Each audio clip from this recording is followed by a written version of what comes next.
a gente já vai começar o programa de hoje trazendo um assunto que não é nada legal e que, aliás, acaba explicando muitas coisas do que rolou este ano de 2025 no Paysandu. Vamos colocar na tela aí a reportagem dos nossos parceiros lá do DOL, o Diário... parceiro, exatamente. Só que aí é o contrário, o caixa não tá funcionando. Olha aí, reportagem do DOL. Cadê o balancete? Reportagem do nosso parceiro Lucas Quirino. Prejuízo do Paysandu em 2024 chegou a 18,8 milhões, segundo o balanço. O DOL que conseguiu ter acesso a esses documentos. Vamos para cá, para o estúdio novamente, que a gente precisa debater isso. A gente fala muito, aliás, é o que a gente mais gosta, né? De falar o que acontece em campo. Só que o que acontece em campo é o resultado de muitas coisas fora dele.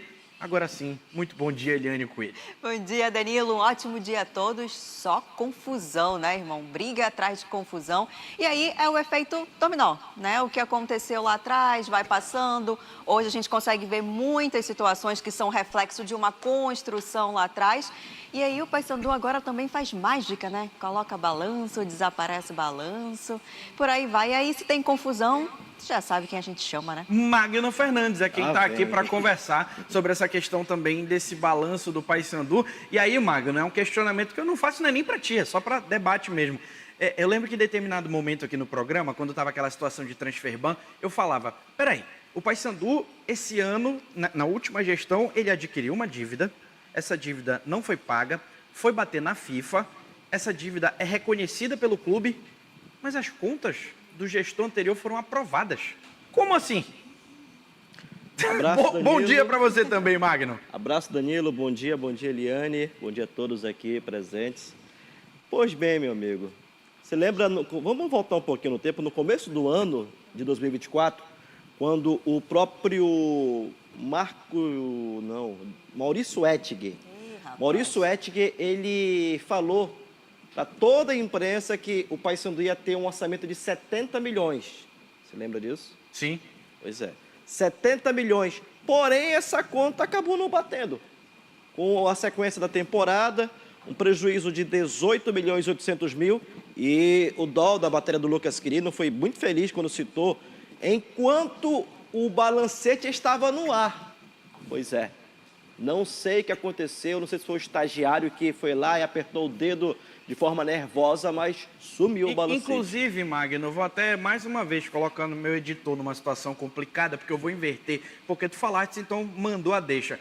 Dori Edson, meu amigo editor, coloca na tela aí essa questão do portal da transparência do Paysandu, o site da transparência do Paysandu, porque a gente traz imagem para provar o que a gente está falando. Então vamos colocar na tela, tá aí. Você entra lá no site do Paysandu, no portal da transparência, aí você entra, balanços, já aparece de cara ano 2023. O detalhe é o seguinte, o ano de 2024 estava disponível. Foi todo, de janeiro a dezembro, e foi retirado do ar. Por quê? Tem alguma ilegalidade? Tem algo que não possa ser visto? E se tem, por que estava ali disponível, Liane? E tem outro detalhe, na matéria também, que a gente viu, acompanhou agora do DOL, a matéria completa, essas informações normalmente são divulgadas em abril, não é isso? Sim. Foi divulgada agora no dia... setembro, agora, né? Sim. Recente, em setembro. Não, saiu anteontem, ela surgiu do nada anteontem. Pronto, então já tem um atraso na divulgação em relação à data. E aí tem outro ponto. Se o clube acha que o torcedor não vê isso, talvez em sua totalidade o torcedor não vai atrás. A grande massa, né? E aí, para finalizar ainda, a gente descobre que o Keffel foi o menor dos problemas, porque foi muito falado sobre o Keffel. Ele foi um grão de areia. Exatamente, de algo que começou lá atrás, que foi aprovado, inclusive, e aí, efeito dominó.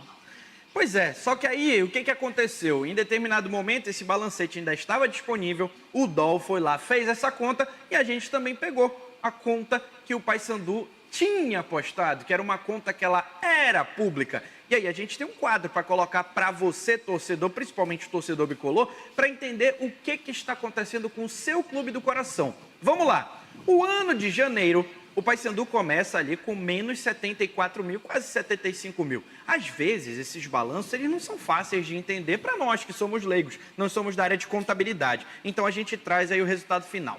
Fevereiro, o Paysandu já dá um salto, com 383.774. Positivo, né? positivo, que é o início ali de Parazão, começa a vir bilheteria, nananana. Para você entender e a gente trazer um resumão para você, tudo o que está em vermelho é o que terminou em déficit, ou seja, dívida. Não bateu o valor que entrou e o valor que saiu no Paysandu. Em abril, você tem esse valor aí de mais de 1 milhão, positivo. Pode repar. Pode repar. A partir daí, meu amigo... Daí para frente é só para trás. Daí para frente é só para trás. Maio, junho, julho... Vamos lá, de 12 meses, o balanço do Paysandu foi negativo em 10. E sabe por que a gente traz isso? Por que é preocupante? Porque, inclusive, a gente tem informações que, neste ano, uma série de cotas foram antecipadas.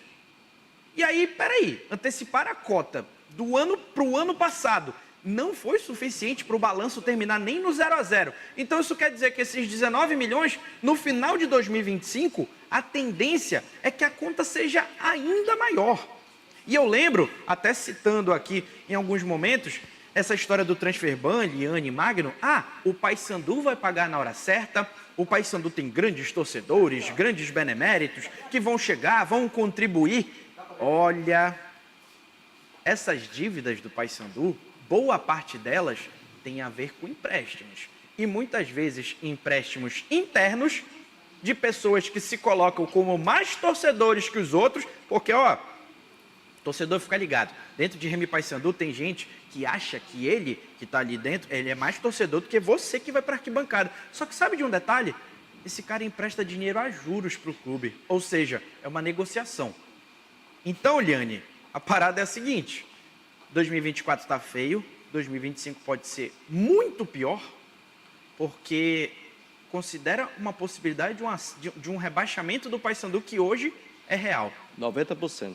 Eu estou preocupado com o que vem por aí. Não é nem com hoje, é com o que vem por aí. O que mais me assusta é que a gente está falando de um clube que hoje se preocupa apenas com o profissional, né? Não está nem falando de um clube que tem super gastos com futebol feminino, com base e por aí vai. Isso é basicamente focado no profissional. O foco do Paysandu hoje é o profissional masculino e ainda assim consegue se colocar nessa situação. E aí, como eu falei, 2024, resquícios em 2025, então os problemas que o Paysandu enfrenta hoje, não inocentando ninguém, tá? Mas os problemas que o Paysandu enfrenta hoje, inicia em 2024. E já respingou em 2025, Magno, e 2026 pode ser tenebroso caso o Paysandu seja rebaixado. Lembra muito bem, Danilo, que no final do ano o Paysandu ele pagava bicho por vitória, por bom desempenho, por bom resultado. E até no treinamento contra o Vila Nova, isso foi escancarado a público no treinamento aberto, quando os jogadores até se recusaram a treinar. Era treino aberto porque não estava sendo pago o bicho. O Paysandu começa o ano com problema de salário atrasado, com problema de falta de recursos para outras situações. O presidente Maurício Ettinger, até naquela vez que ele estava lá, Liane, na sede na Curuzu, no Bistô Bicolor, que foi até o último... Momento de transição. A transição no último dia e tal. E aí ele falou que o Paysandu estava com as contas em dias, estava tudo ok. Parece que não é bem assim, né? Chegou uma informação até que o próprio Roger Aguilera havia recebido o Paysandu com esse rombo de 15 milhões. Muitos até, Danilo, disseram, não é bem assim. Porém, tá aí os números. Não era bem assim, porque o rombo ele é de quase 19 milhões. A verdade é essa. Né? E assim, a gente está falando desse ano específico. O que ficou para trás também é outra parada. E eu repito a pergunta que eu fiz em determinado momento para o Magno. O Paysandu tem um conselho fiscal, o Paysandu tem um conselho deliberativo. As contas foram aprovadas do antigo gestor, porque hoje na lei de responsabilidade fiscal, você coloca ali também os seus bens, caso você tenha algum problema direto no clube. Sim. Tu tá entendendo? Então, assim, sabe por que é interessante, torcedor, a gente ter esse balanço no site? Porque a gente começa a entender para quem você está devendo. Por quê 19 milhões? O que aconteceu na operação do Paysandu para que 19 milhões fiquem de déficit? E, cara, isso para Remy Paysandu é muita coisa. investimento não foi, porque o Paysandu está na zona de E se rebaixamento. o orçamento no passado, o próprio Etchick havia dito que era 70 milhões, tem a informação, né, o vídeo que foi divulgado até pelo Fred Carvalho, que já foi diretor do clube anos atrás, que o orçamento do Paysandu esse ano foi 80 milhões, 10 a mais do que ano passado. E essa conta não bate? Por quê? O que está acontecendo? O que estão fazendo com o dinheiro do Paysandu, que é do próprio torcedor, que vai lá, paga lá suado, paga o sócio-torcedor, paga o ingresso, sempre lota os estádios que vai na Curuzu ou no Mangueirão, mas... E outra coisa, a gente vê patrocínio para tudo quanto é lado na camisa Sim. do Paysandu. Então, assim, O próprio Roger, Danilo. o fato é, o Paysandu está sendo mal gerido. O próprio Roger, ele deu uma entrevista, logo quando foi divulgada a marca, melhor, o patrocínio marcha do Paysandu, que até ele mesmo falou no valor de 5 milhões, que o Paysandu estava com a maior arrecadação na história só da camisa. Então, cadê o dinheiro? E aí vem preocupações atrás de preocupações, porque alguns jogadores já acionaram o clube na justiça recentemente. O caso do Giovani, né, que teve aqui no Paysandu recentemente e não disse para que veio. Então, tem a mais. gente está falando de um déficit no balanço, ainda tem questão de justiça trabalhista e por aí vai. Então, assim, a gente está perdendo aqui 12 minutos de programa até agora para falar do extracampo, porque é isso que eu estou falando, torcedor. Isso ajuda a gente a entender por que dentro de campo a coisa está do jeito que está. O nível de contratação, o Paysandu indo para o mercado para pegar o que tem e quem topa vir para o Paysandu. Porque assim, a gente fala, pô, olha o tamanho do Paysandu, o tamanho da instituição, olha o tamanho da torcida, sabe, a visibilidade que dá. Mas vem quem topa dentro do contexto que está sendo oferecido, Liane.